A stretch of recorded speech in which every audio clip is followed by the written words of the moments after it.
Pan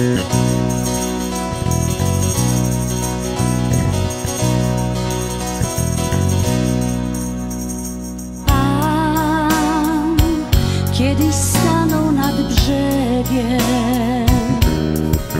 szukał ludzi gotowych pójść za nim, by łowić serca słów Bożych prawdą. O Panie, to Ty na mnie spojrzałeś, Twoje usta dziś wyrzekły me imię. Swoją barkę pozostawiam na brzegu, razem z Tobą nowy zacznę dziś mów.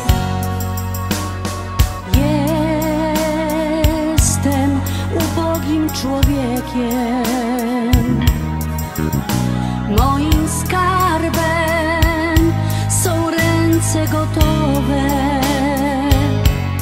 do pracy z Tobą i czyste serce. O Panie, to Ty na mnie spojrzałeś, Twoje usta dziś wyrzekły me imię.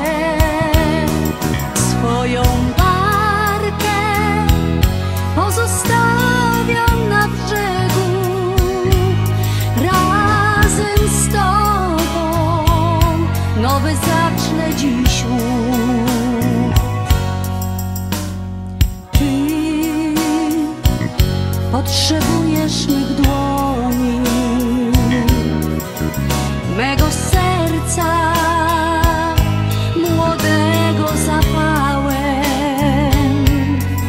mych kropli potu i samotności. O Panie, to Ty na mnie spojrzałeś, Twoje usta dziś wyrzekły me imię. Swoją barkę pozostawiam na brzegu,